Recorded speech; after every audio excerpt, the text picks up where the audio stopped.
खर्राटे नींद के दौरान नाक और गले में उत्पन्न होने वाली एक खुरदरी आवाज है जो नरम ऊतकों जैसे कि कोमल तालू के फड़फड़ाने के कारण होती है। हालांकि ये काफी आम है और लोगों की उम्र बढ़ने के साथ अधिक बार होता है। ये उन मांसपेशियों के ढीलेपन का परिणाम है जो ऊपरी वायु मार्ग को संकरा कर देती हैं, जिससे ऊतक हवा में एक झंडे की तरह फड़फड़ाते हैं। खर्राटों के महत्वपूर्ण सामाजिक परिणाम हो सकते हैं, जिससे अक्सर बिस्तर पर साथी या रूममेट्स के बीच तनाव पैदा होता है। शोर के अलावा अन्य लक्षण भी मौजूद हो सकते हैं, जैसे बार बार जागना, नींद के दौरान हांफना या दम घुटना, दिन में अत्यधिक नींद आना और सुबह सिर दर्द होना।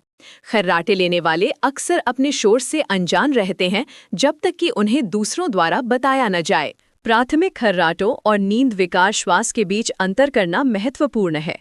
प्राथमिक खर्राटों से बार बार जागना नहीं होता है और वायु प्रवाह और ऑक्सीजन का स्तर सामान्य रहता है। हालांकि नींद विकार श्वास जैसे ऑब्स्ट्रक्टिव स्लीप एपनिया या ओएसए में वायु मार्ग का अवरुद्ध होना शामिल है, जिससे नींद और वायु प्रवाह में गड़बड़ी होती है, जिसके लिए चिकित्सा ध्यान देने की आवश्यकता होती है।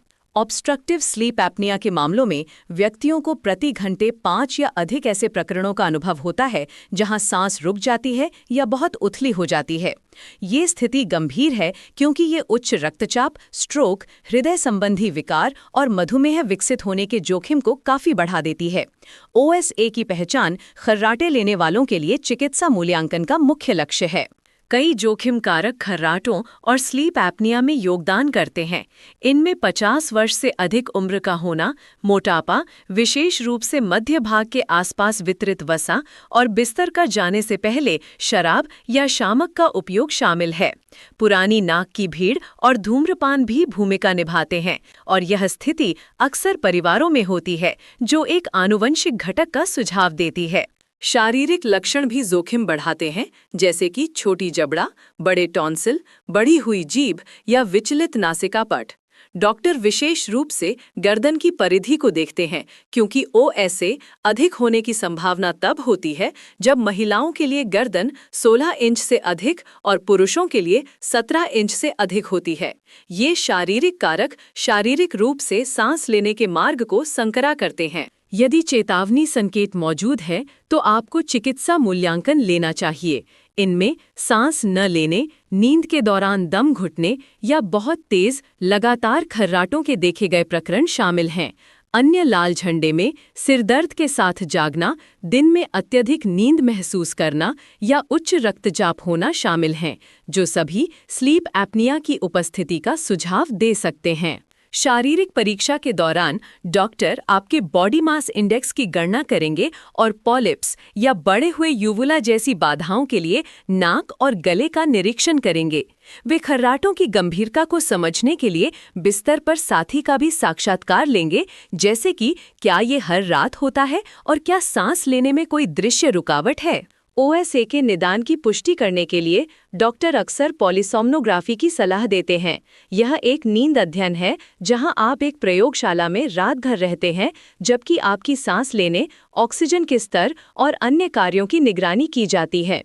हालांकि महंगा है, यह नींद विकार श्वास की पहचान के लिए स्वर्ण मानक है। हालांकि कुछ रोगियों के लिए घर पर नींद का अध्ययन कभी-कभी एक विकल्प होता है। उपचार अक्सर जीवन शैली में बदलाव के साथ शुरू होता है। इनमें ब्लॉक या वेज तकिए का उपयोग करके सिर ऊंचा करके सोना और करवट लेकर सोना शामिल है। एक आम तरकीब पीठ पर लुढ़कने से रोकने के लिए नाइट शर्ट के पीछे टेनिस बॉल लगाना है। वजन कम करना और बिस्तर पर जाने से कई घंटे पहले शराब से परहेज करना भी अत्यधिक प्रभावी है।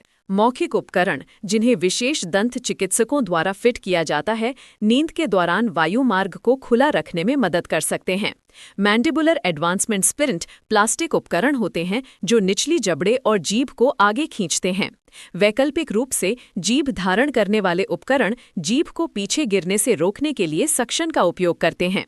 हालांकि वे कुछ दांतों की गति या लार का कारण बन सकते हैं, अधिकांश लोग उन्हें अच्छी तरह से सहन करते हैं। ओएसए वाले लोगों के लिए कंटिन्यूअस पॉजिटिव एयरवे प्रेशर या सीपीपी सबसे प्रभावी उपचार है। मरीज नाक या मुंह पर एक मास्क पहनते हैं जो वायु मार्ग को ढहने से रोकने के लिए दबाव वाली हवा पहुंचाता है। हालांकि इसके लिए समायोजन की अवधि की आवश्यकता होती है। अधिकांश मरीज पाते हैं कि यह लक्षणों से महत्वपूर्ण राहत प्रदान करता है और दीर्घकालिक स्वास्थ्य जोखिमों को कम करता है। वायु मार्ग की रुकावटों का इलाज करने या गले के ऊतकों को फिर से आकार देने के लिए सर्जिकल विकल्प मौजूद हैं।